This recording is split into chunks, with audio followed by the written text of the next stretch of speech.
Have an awesome day to all of you dear students. मैं शालिनी, आपकी अध्यापिका, आपके अपने शैक्षिक चैनल ज्ञान के मोती में आपका हार्दिक स्वागत करती हूँ। संस्कृत प्यूषम पाठ 13 वीरोभिमन्यु, जिसका हिंदी अनुवाद हमने पिछले वीडियो में किया था। आज की वीडियो में मैं लेकर आई हूँ इसी अध्याय का अभ्यास कार्य। तो चलिए बिना वक्त गवाए हम शुरू करते हैं आज का अभ्यास कार्य।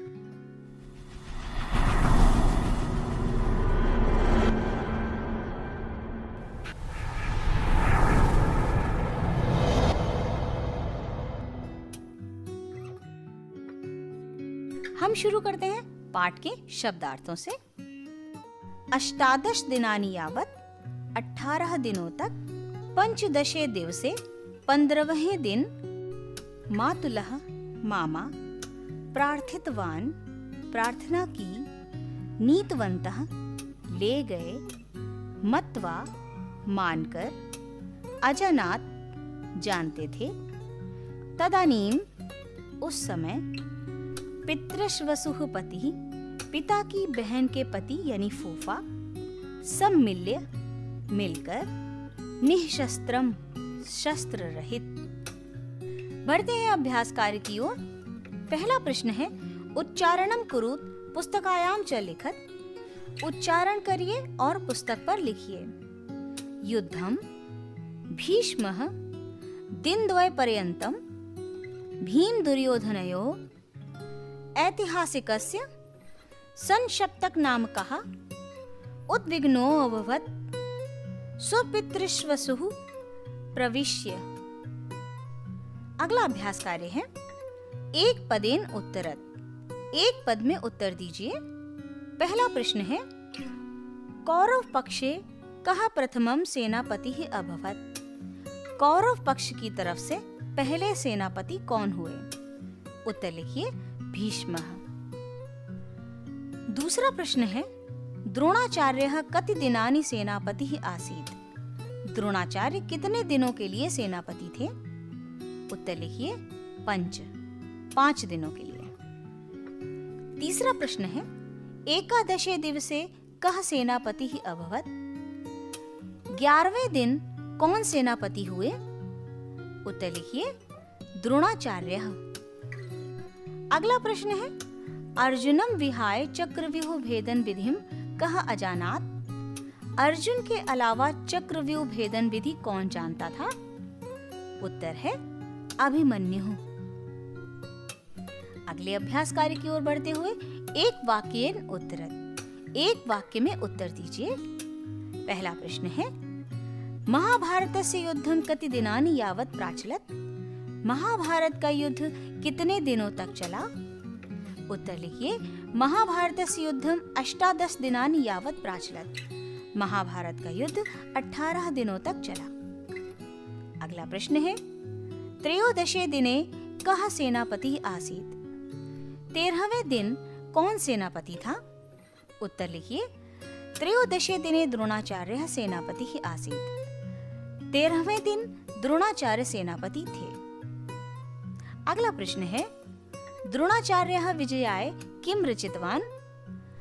द्रोणाचार्य ने जीत के लिए किसकी रचना की? उत्तर लिखिए द्रोणाचार्यः विजयाय चक्रव्यूहम रचितवान। द्रोणाचार्य ने जीत के लिए चक्रव्यूह की रचना की। अगला प्रश्न है चक्रव्यूह द्वारे पांडवान कः अवरुद्धवान। चक्रव्यूह के द्वार पर पांडवों को किसने रोका?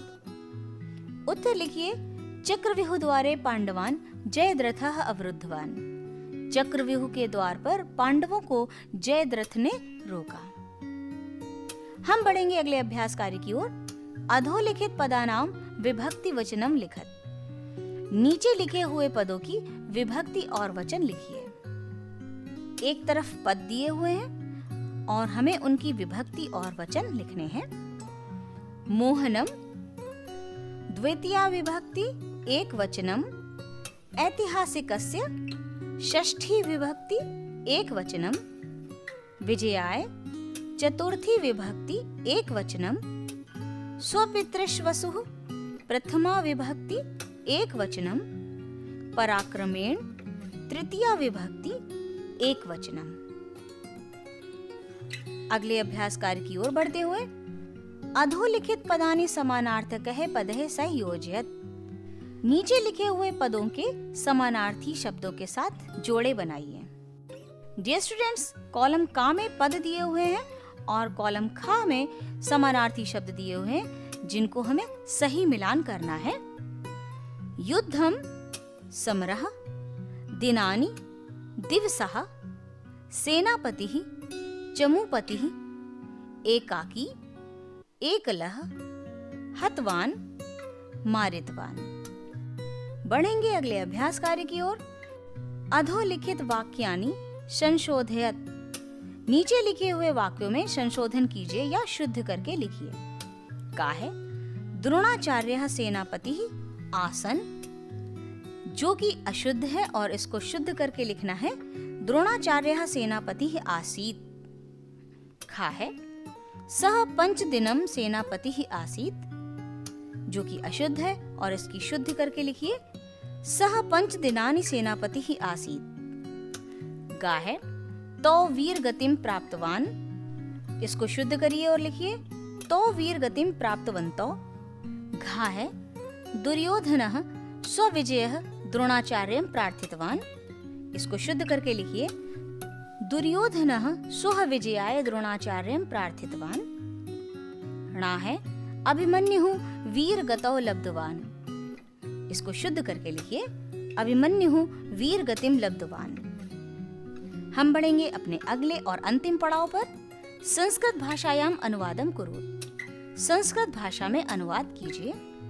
का है वीर अभिमन्यु अर्जुन का पुत्र था, इसका अनुवाद कीजिए संस्कृत में वीरः अभिमन्युः अर्जुनस्य पुत्रः आसीत्। खा है वह अकेले 7 महारथियों से लड़ा। अनुवाद कीजिए सह एकाकी सप्तहे महारथिभिः युद्धं कृतवान। गा है जयद्रथ ने अन्याय से अभिमन्यु का वध किया था। अनुवाद कीजिए जयद्रथः अन्यायेन अभिमन्युं हतवान। घा है अतः अर्जुन ने जयद्रथ के वध की प्रतिज्ञा की। अनुवाद कीजिए अतः अर्जुनः जयद्रथम हंतुम प्रतिज्ञाम अकरोत्। प्यारे बच्चों, अगली पंक्तियां स्मरणीयम हैं, यानी याद करने योग्य हैं। इनको आप अच्छे से याद करिए। धीरो भव वीरो भव, धीर बनो वीर बनो, अर्थात धैर्यवान बनो और वीर बनो। शिष्टो भव सभ्यो भव, शिष्ट बनो सभ्य बनो। हृष्टो भव पुष्टो भव, अर्थात हृष्ट पुष्ट बनो। सौम्यो भव शांतो भव, सौम्य बनो और शांत रहो। स्नानम कुरु ध्यानम कुरु, स्नान करो और ध्यान करो। मधुरम जलपानम कुरु, मीठा जलपान करो। पठने अवधानम कुरु, पढ़ने में ध्यान धरो। हीन जने मानम कुरु, हीनों का मान करो, अर्थात जो गरीब हैं उनका सम्मान करो। दीन जने दानम कुरु, दीनों को यानी गरीबों को दान करो।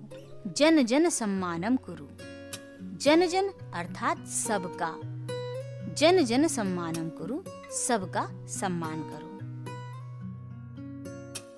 डियर स्टूडेंट्स, यहीं पर समाप्त होता है हमारा संपूर्ण अध्याय। हम मिलेंगे अगले वीडियो में एक नए अध्याय और उसके अभ्यास कार्य के साथ। तब तक के लिए अपना ध्यान रखिए, खूब पढ़िए, खूब बढ़िए। Thank you.